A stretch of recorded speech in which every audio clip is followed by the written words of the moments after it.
mentioned your third book, which was aimed at women, 13 Things Mentally Strong Women Don't Do. I wonder, are there specific hurdles that women have to overcome to grow mental strength that men don't have to overcome? Yeah, when I was researching and writing this book and thinking about my life as well as the other women that I've worked with and friends and family, I was just trying to figure out, why is it that women engage in certain bad habits that men aren't as likely to engage in? Of course, some of it has to do with biology, genetics, that sort of a thing, but also the way that we're raised. And it goes back to the way that we treat little girls compared to the way that we treat little boys. Tons of research out there about how just subtle differences in the way that we speak to girls. You know, we call girls pretty and we tell the boys that they're smart. Or we tell the boys when they do something well, we say, you did that because you're really good at that. And we tell the girls, you know, you tried hard. Lots of little subtle differences in the way that we speak to boys versus girls. And then, of course, there's all these certain gender norms and cultural expectations that we have of women and the things that we expect them to do. And then when women don't meet those expectations, they experience certain struggles. I mean, one really easy example is about appearance. That men can kind of just roll out of bed and go to work, wear the same suit every day, and nobody would probably say anything. Whereas women, I mean, studies will show women, their hygiene, their grooming practices all affect their chances of success.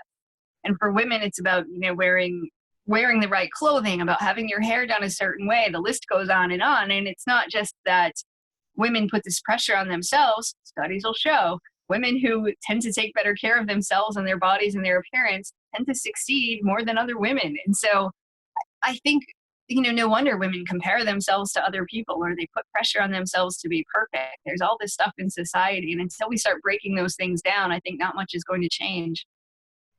What are your top key points that women should quit doing if they want to become mentally stronger? I think one big one is number 13, which is that they don't downplay their success. When we look at how women respond to compliments, for example, women are more likely to minimize their achievement, or they give a quick compliment back. They say something like, oh, no, you're amazing, or no, it was nothing. Because we often feel guilty, or we feel like we're bragging if we just say thank you. And so, and then when we look at how women deal with their skills, say on LinkedIn, women list far fewer skills than men, even if we looked at two people who are in equal roles, that the men tend to go on and on and on about how awesome they are, and the women say, I'm not so bad. And it's affecting our careers as well. And it's not to say that men are right and women are wrong, but to just know that you don't have to shrink yourself. It's okay to accept a compliment by just saying thank you.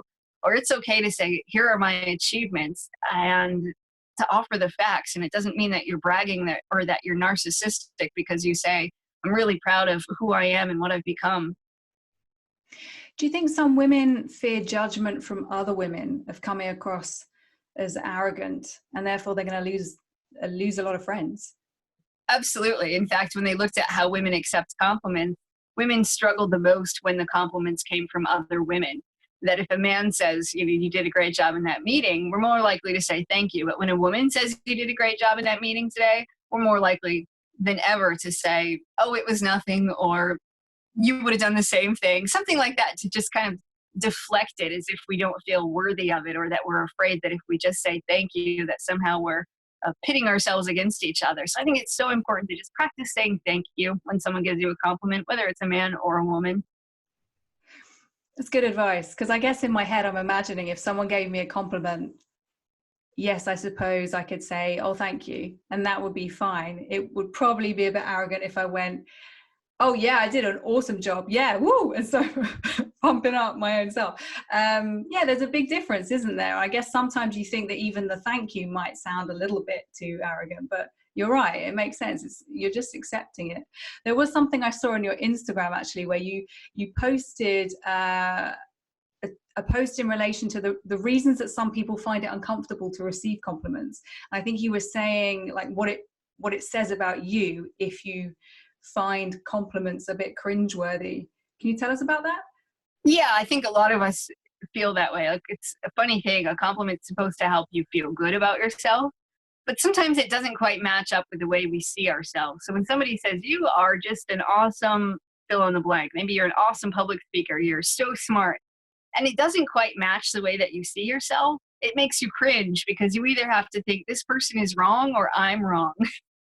And it's uncomfortable. And sometimes, we just don't feel great about ourselves. And when people offer really kind words, again, it just doesn't quite line up with the way that we see ourselves. And we think, now how do I respond to this? Or if I just say thank you, they're going to have these huge expectations of me that I'm going to keep this up. And there's so much that goes into it. And so again, it just comes back to just learning to say thank you. And even though that feels uncomfortable, that when you practice just saying thank you, it gets better over time, and it becomes more comfortable to be able to just acknowledge that you're saying thank you for saying that, not necessarily thank you, I know I'm awesome. Have you got any other tips for women, things that they should stop doing if they want to be emotionally more resilient? Yeah, another big one was that mentally strong women don't avoid tough challenges. And when we look at the challenges men accept compared to women, I mean, it's incredible. We think, well, this is why so many men are out there doing stuff. They're getting to the top. They're doing awesome things. A lot of times it's because they're willing to just say, okay, they don't necessarily wait. Women tend to hesitate a lot more than men. And they tend to be filled with self-doubt. They tend to struggle with confidence more than men when it comes to making those decisions. And their hesitation often means that they lose out on opportunities. So sometimes it's just about saying, yeah, I'll give that a try. Put yourself out there and know that that you can handle it, even if it doesn't work out, that you'll be okay anyway. So these kind of techniques, these are all going to help us train our brains to be mentally stronger. Yes. And then over time, it's like building any other muscle. It's something you have to keep working at, something that's going to happen slowly. But over time, you'll notice differences in the way that you think, differences in the way you feel, differences in the way that you behave. But it's something you have to keep working at too. Every once in a while, I encounter someone who says, well, I'm mentally strong enough already. But that would be like saying, I don't need to go to the gym because I already have big enough muscles. After a while, your muscles are going to shrink. Same with your mental muscle. You have to keep working it out. But the more that you do it, life changes, and it's pretty incredible things that you'll see that you're capable of doing. And life gets a lot better when you feel mentally stronger.